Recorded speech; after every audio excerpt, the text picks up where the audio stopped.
नमस्कार, मैं हूँ शाश्वत सिंह। न्यूज़ फॉर सोशल में आपका स्वागत है।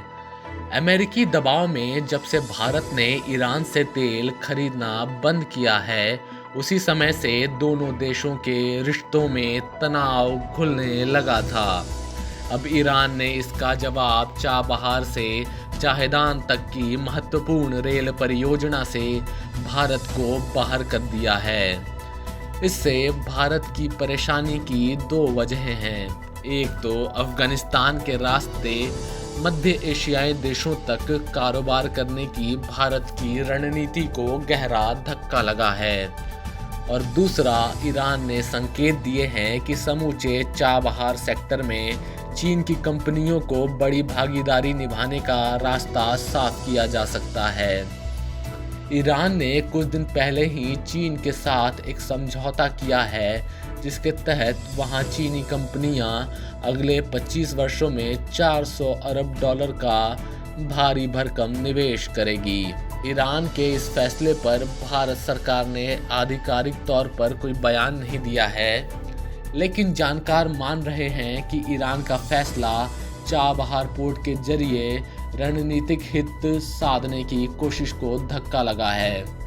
चाबहार पोर्ट सिर्फ भारत की अफगानिस्तान नीति और अफगान में पाकिस्तान की घुसपैठ को कम करने के लिए महत्वपूर्ण नहीं है, बल्कि जिस रेल प्रोजेक्ट से भारत को अलग किया गया है, वह भविष्य में भारतीय उत्पादों को रेल मार्ग से यूरोप तक बहुत ही कम समय में और कम लागत पर भेजने का काम करने वाला था।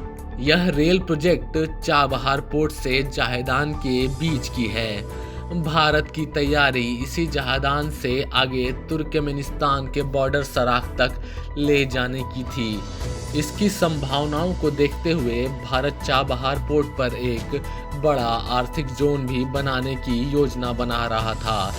इसकी जानकारी मंत्री नितिन गडकरी ने संसद में भी दी थी। चाबहार पोर्ट के लिए समझौता पीएम नरेंद्र मोदी ने वर्ष 2016 की अपनी ईरान यात्रा के दौरान किया था। ईरान सरकार ने बताया कि हमें उम्मीद थी कि चाबहार पोर्ट में निवेश कर भारत रणनीतिक तौर पर बेहद महत्वपूर्ण इस सेक्टर के डेवलपमेंट में अहम भूमिका निभाएगा और चाबहार जाहेदान रेल परियोजना में भी निवेश करेगा, लेकिन भारत की तरफ से लगातार साझेदारी नहीं होने की वजह से अब इस प्रोजेक्ट का काम ईरानी कंपनियां कर रही हैं। भारत के साथ हमारी दोस्ती बेहद महत्वपूर्ण है। ईरान हमेशा समझता है कि भारत के साथ उसके रिश्ते की कोई सीमा नहीं है। भारत का हमेशा स्वागत होगा, लेकिन कोई भी तीसरा पक्ष या अपनी तरफ से थोपे गए प्रतिबंध को इस ऐतिहासिक सौहार्दपूर्ण समझौते को नुकसान पहुंचाने की इजाज़त नहीं होनी चाहिए। खबरों में बने रहने के लिए देखते रहिए न्यूज़ फॉर सोशल।